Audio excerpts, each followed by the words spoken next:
कोळंबी बिर्याणी करण्यासाठी इथे मी जवळजवळ 300 ग्रॅम कोळंबी घेतलेली आहे आणि त्याला मी स्वच्छ करून घेतलेलं आहे। त्यातली जी शीर आहे ती मी काढून घेतलेली आहे।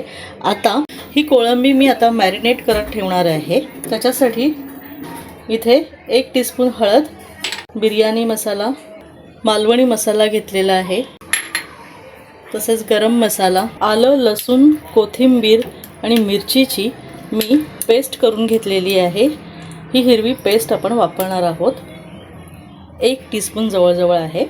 चवीनुसार मीठ आणि अर्धा लिंबाचा रस। जवळजवळ अर्धा तास आपण हे मॅरिनेट करत ठेवणार आहोत। मसाले चांगले लावून घेऊया। 2 वाटी बासमती तांदूळ मी इथे अर्धा तास भिजत ठेवला आहे। अर्धा तास भिजत ठेवलेले तांदूळ आता आपण चांगले उकळवून घेणार आहोत। जवळजवळ 80% आपण हा भात शिजवून घेणार आहोत। पाणी चांगलं उकळलेलं आहे।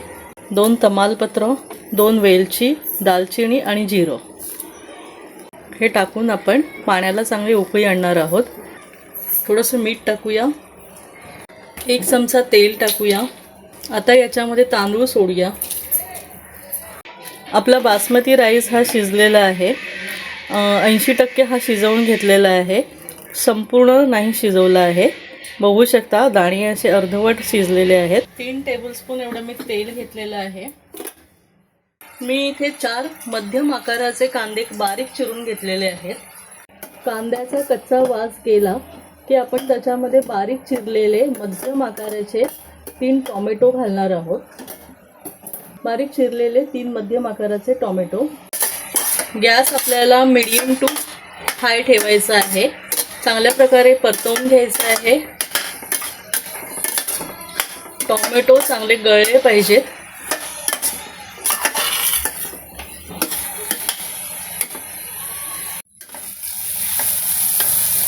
टोमॅटो कांदा चांगला शिजलेला आहे।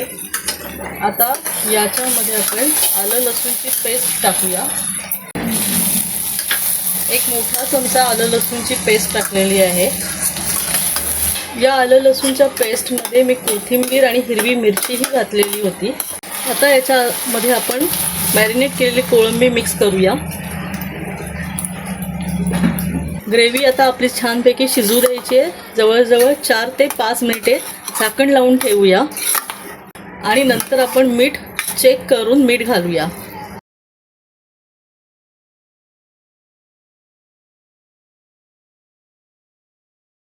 आपला कोळंबीचा रस्सा खूप छान तयार झालेला आहे। आता याच्यावरती आपण लेयरिंग करायचं आहे।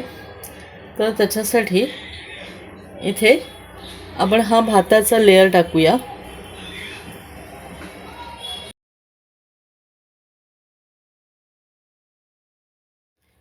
कोथिंबीर आणि पुदिन्याचा 1 लेयर देऊया।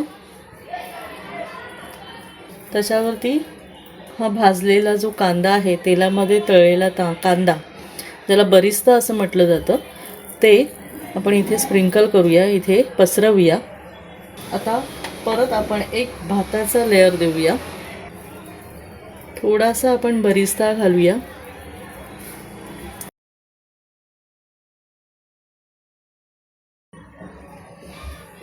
अशा प्रकारे आपलं लेयरिंग करून झालेलं आहे।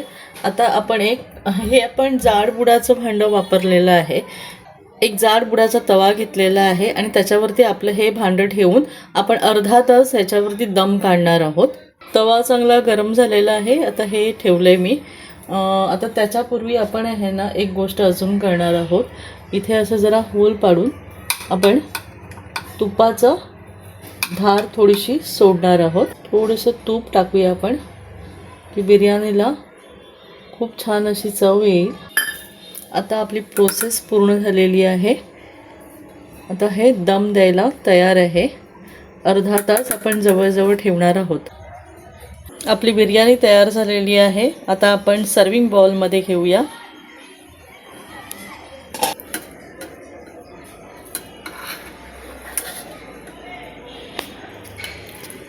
छान ग्रेव्ही ही दिसते आहे, सुकंही नाही आहे।